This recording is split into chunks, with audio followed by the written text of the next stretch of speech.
Haleluya. Ubuntu bw'Umwami Imana bubane namwe, ineza y'Umwami wacu Yesu Kristo, urukundo rw'Imana no gufashwa n'Umwuka Wera bibane namwe mwese mukurikiye iki kiganiro, itorero n'umurimo w'abizera. Mu kiganiro giheruka nari nabashije kuvuga incamake y'amarembo 7 n'imyitwarire 21 umukristo nyakuri ayanyuranamo. Yesu ashimwe cyane. Ubwo uyu munsi ntago noneho bikiri incamake, tugiye gukomeza tuvuga noneho kuri buri rembo n'imyitwarire umukristo nyakuri arinyuranamo. Rero ibirenze kuri ibyo Yesu aduhana umugisha. Muri kumwe na Pasiteri Kanyabuganza Jean Leonard. Ndabakunda kandi Umwami Imana ajya akomeza kubagwiriza ibyiza byose, bizinesi zanyu akomeze kuzagura, abaha amahoro mu mitima yanyu, mu rushako rwanyu, muri bagenzi banyu, ineza y'Umwami wacu ikomeze kutubaho. Rero nk'uko twari tumaze kubivuga, icyigisho cyacu ni igitabo nababwiye cyitwa itorero n'umurimo w'abizera. Ni njye wacyanditse, Umwuka w'Imana yashatse kuko mbasha gufatanya ngewe nawe kugira ngo tukige. Ubushize twabashije kurebera hamwe ibintu 9 bituma Imana itagikorana n'abantu bayo, harimo kwibagirwa ijambo Imana yakubwiye, abantu gukora imirimo atari iyabo, icyaha n'ibindi. Rero inyigisho zacu zirakomeje.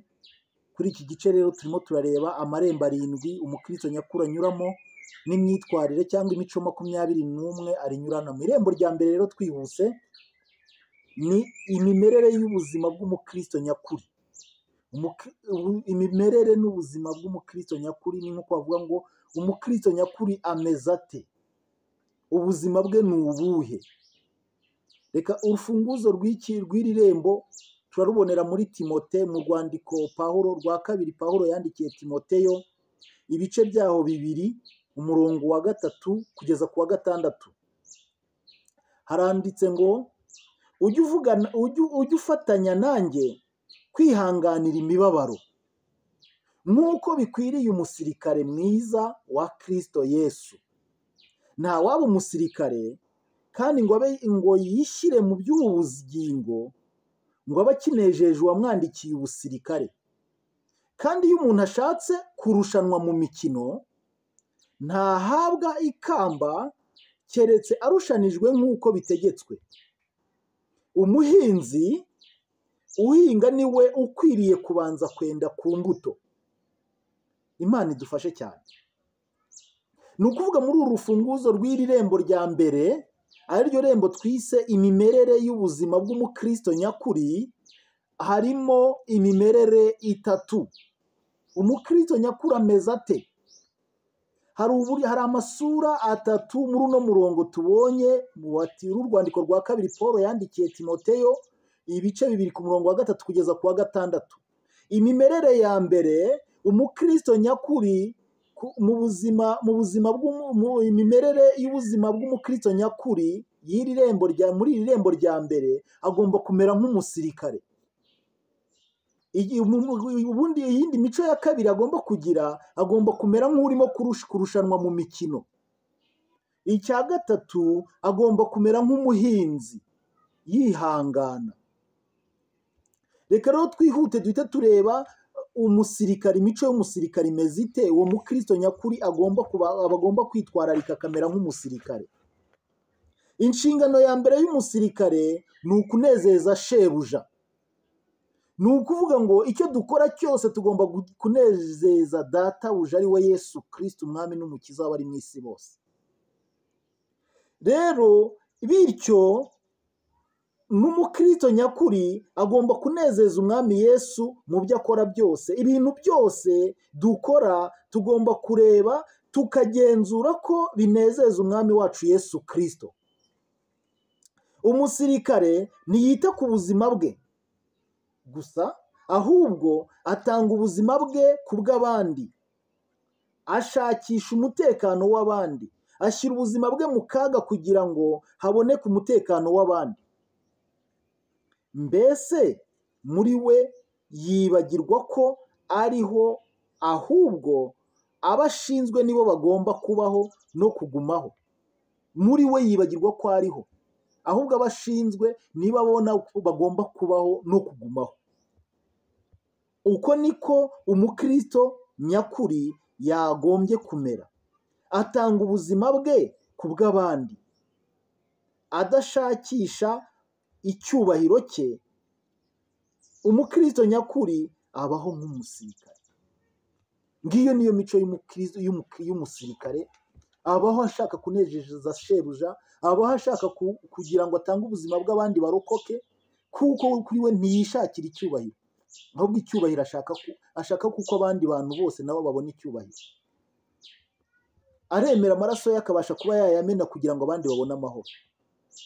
N'umukristo nyakuri ni ukuvuga ngo nawe agomba kubaho nk'umusirikare anejeje shebuja, aho kugira ngo ibintu byinshi abashe gusubira inyuma, abashe gusaya, abashe gukora ibyangwa n'amaso y'Uwiteka. Yakwemera akabura ubuzima, ariko ubwami yinjiyemo, umwami wamucunguje amaraso ye akabasha kumuhesha icyubahiro.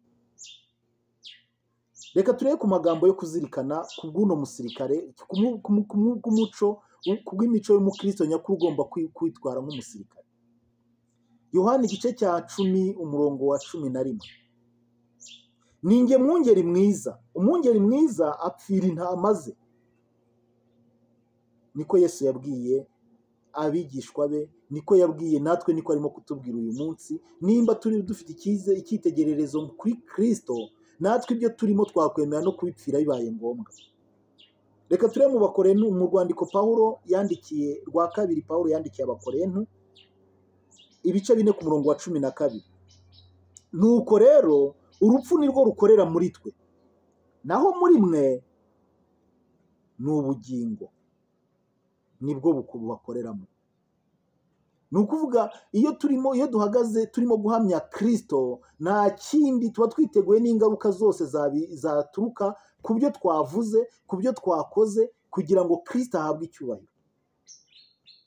Turebye mu Bafilipi, urwandiko Pawulo yandikiye itorero ry'Abafilipi ibice 2 ku murongo wa 4, haravuga ngo umuntu wese muri mwe areke kwizirikana ubwe gusa, ahubwo azirikane n'abandi.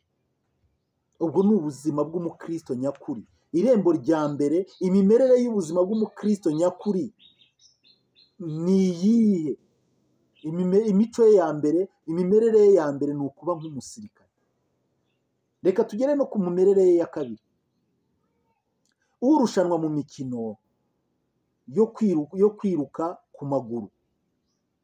Ubuzima bw'ikinyabupfura no kubaha amabwiriza ni ingenzi ku muntu urushanwa. Iyo agomba gukurikiza amabwiriza n'amahame ahabwa kugira ngo ajye mu irushanwa, niko bimeze no ku mukristo. Agomba kugira ikinyabupfura, akagendera ku mahame ya Bibiliya kugira ngo yambikwe ikamba rye. Tugomba kwirinda muri byose kugira ngo duhabwe ikamba ritangirika. Urushanwa agira intego mu byo akora byose. Intego aba afite ni ukubona ikamba cyangwa gutwara umudari. Nk'abarushanwa mu bwami bw'Imana, tugomba kugira intego mu buzima bwacu. Tugomba kwiruka, ariko atari nk'abatazi iyo bajya. Reka turebe amagambo yo kuzirikana naho, tusomye mu rwandiko rwa mbere Pawulo yandikiye Abakorinto ibice 9 ku murongo wa 25 kugeza ku 27. Umuntu wese urushanwa yirinda muri byose, abandi bagenzereza batyo kugira ngo bahabwe ikamba ryangirika. Naho twebwe tugenzereza dutyo kugira ngo duhabwe iritangirika. Nuko nanjye ndiruka, ariko si nk'utazi aho njya. Nkubitana ibipfunsi, ariko simpusha. Ahubwo mbabaza umubiri wanjye nkukoresha uburetwa, ngo ahari ubwo maze kubwiriza abandi, nanjye ubwanjye ntaboneka ko ntemewe. Reka twongere dusome no mu Bafilipi ibice 4 umurongo wa 14. Ndamaranira kugeraho dutanguranwa, ngo mpabwe ingororano zo guhamagarwa kw'Imana muri Yesu Kristo kwavuye mu ijuru. reka twongere dusome no mu Baheburayo ibice 12 ku murongo wa 12, 12.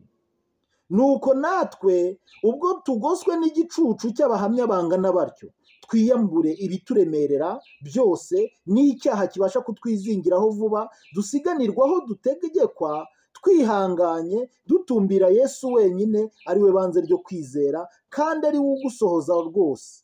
Yihanganiye umusaraba kubw'ibyishimo byamushyizwe imbere, ntiyita ku isoni zawo, yicara iburyo bw'intebe y'Imana. Nguwo urushanwa aritwararika kugira ngo atware umudari, aritwararika kugira ngo atagira itegeko na rimwe ryamubuza gutsinda amarushanwa. Reka tugere ku wundi muco wa gatatu w'umuhinzi. Imiruho, kuvunika n'amarira bihora biri inyuma y'umuhinzi. Muri ibyo byose umuhinzi ahorana icyizere mu mutima we ko umunsi umwe azasarura imbuto ze ari uwa mbere. Ntabwo umuhinzi ajya atekereza ko bazamwiba mu murima. Niyo inzara iteye, aho kugira ngo abirye, hari igihe arabifata akajya kubimena mu murima atazi kuko imvura izagwa cyangwa iki. Turi mu isi yuzuye abantu batazi inzira y'ubugingo, n'inshingano yacu kubiba mu buzima bwabo imbuto itangirika. Nubwo hari imiruho, kuvunika, amarira, tuzafatanya umunezero n'abamarayika niba tubayoboye mu nzira nziza igana mu bugingo buhoraho. Umukristo nyakuri ni umubibyi, ni umuhinzi mwiza. Reka turebe naho amagambo yo kuzirikana. Zaburi ibice 126 ku murongo wa 5 kugeza ku wa 6. Ababibabarira bazasarura bishima. Nubwo umuntu agenda arira asohoye imbuto, azagaruka yishima azanye imiba. Reka turebe no muri Luka ibice 15 umurongo wa 10. Ndababwira yuko ariko haba umunezero mwinshi imbere y'abamarayika b'Imana bishimira umunyabyaha umwe wihannye. Reka turebe no muri Yakobo ibice 5 umurongo wa 7.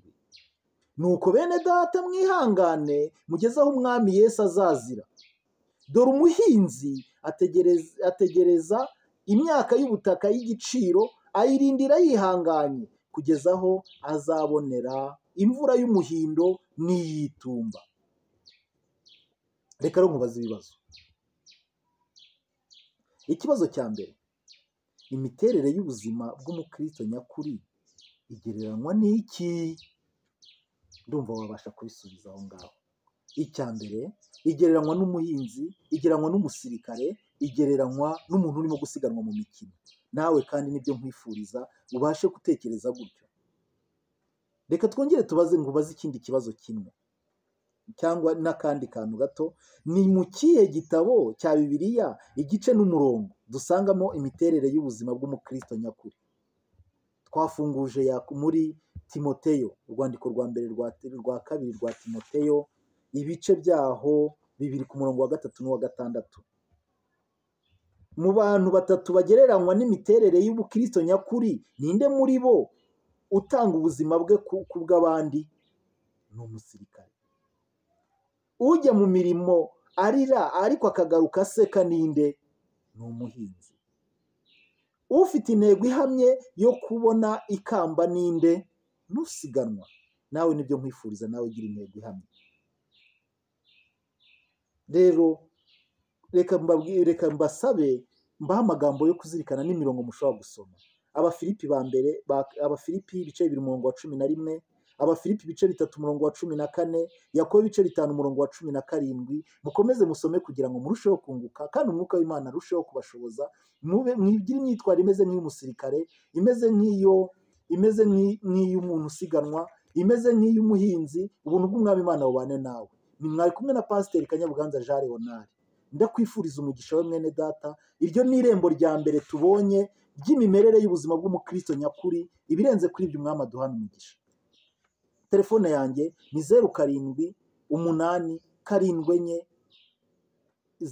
0787474099. Ibirenze kuri ibyo tuzakomeza turebe n'ayandi marembo yose. Yesu ahabwa icyubahiro, ishimwe n'icyubahiro, ubutware no gushimwa bibye none n'iteka ryose. Amen.